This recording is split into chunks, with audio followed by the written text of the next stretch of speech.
Bots and Books fans, this is Scorp1701, and tonight we are on day 3 of our week-long Transformer Pop Extravaganza, and tonight we are going to be taking a look at Soundwave. And jumping right into the box, we can see Pop Retro Toys Transformers number 26. He has his purple logo and the Decepticon logo in there as opposed to the red Autobot logo, but that's pretty neat.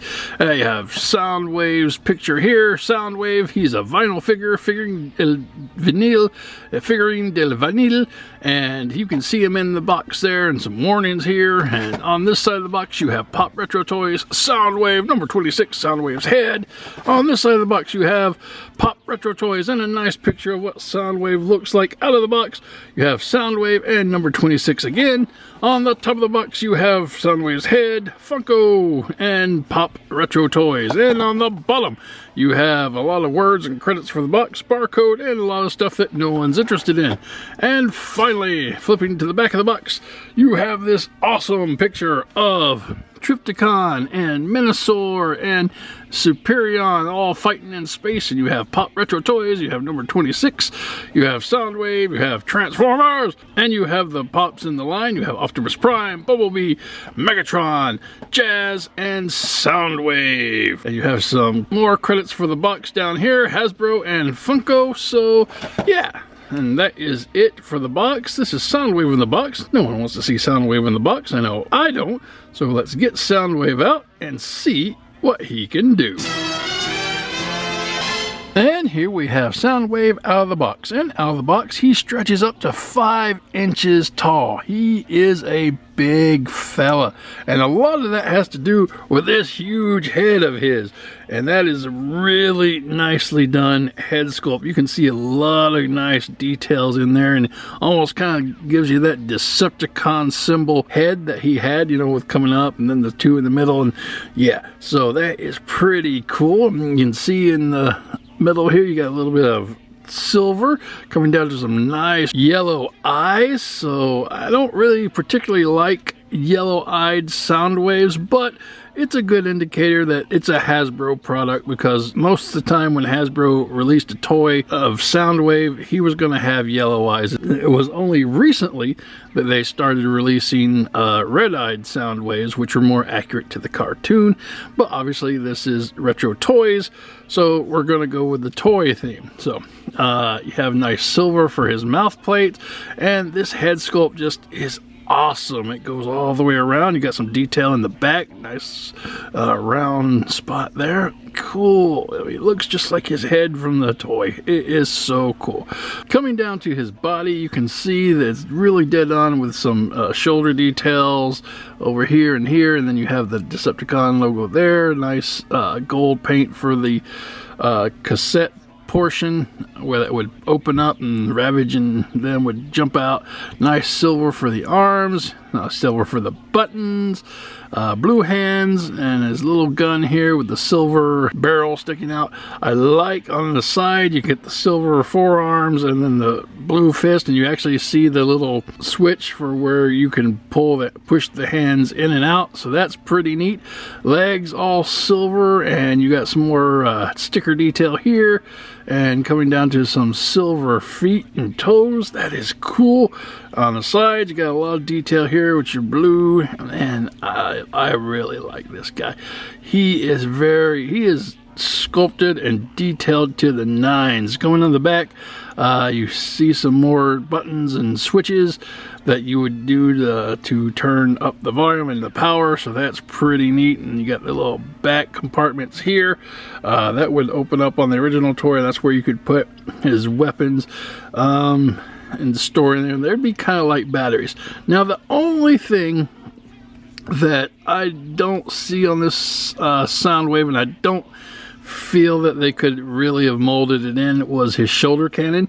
So because you obviously can't get it in there, so that's kind of a bummer that we didn't get to see that, and that would have still been toy accurate as well. So that is so cool. Coming down to his articulation, basically he's a Pop, and Pops only have one form of articulation, and that will be his head. and his head will move around 360 degrees. So yeah, there you go. Standard tradition for Pops and their one articulated head. So that is cool. All right, so let's get some comparisons out here. And for comparison, first off, we will take a look at his G1 self. So this is the toy that they based the Pop off of. And if we come in real close on Soundwave, the original's head, you can see, well, actually this is not the original Soundwave. This is one of the later reissues. You can tell because his chest is protruding out, so you can put more tapes in there.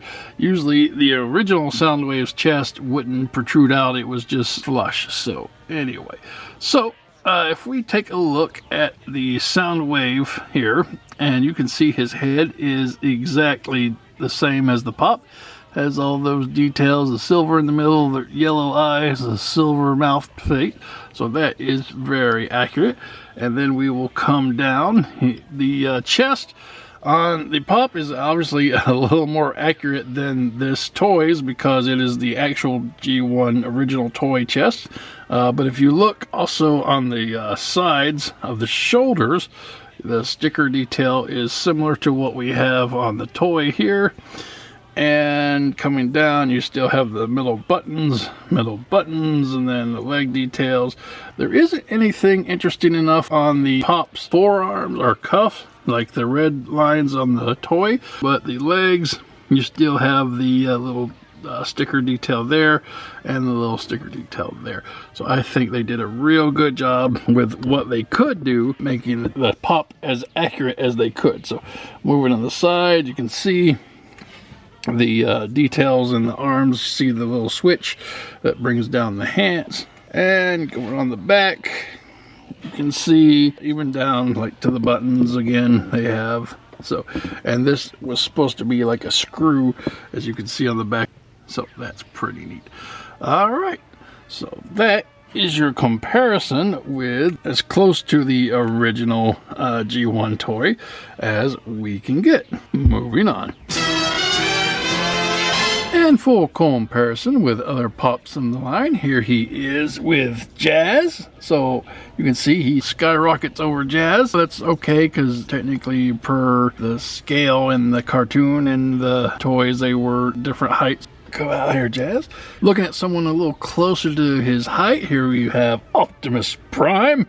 And I was thinking Prime may beat him, but no, I think Soundwave has him beat by just a hair. I think Soundwave's head is bigger than Optimus's, so that's pretty interesting there. All right, come on, Prime.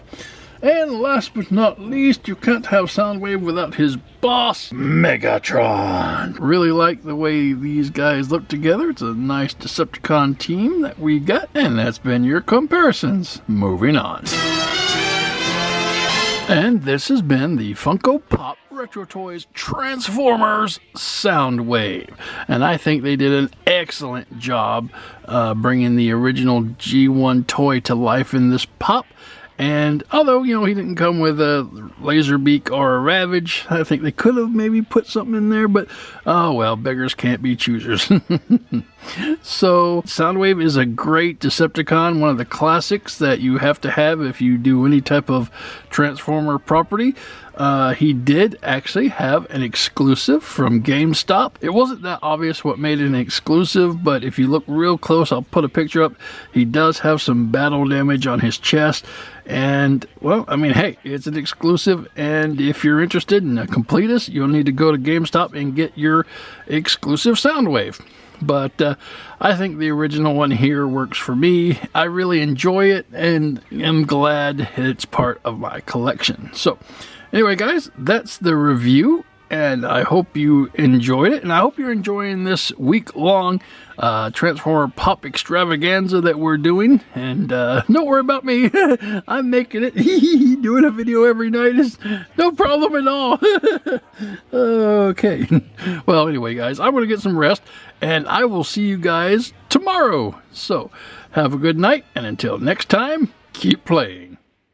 Let's save the skies.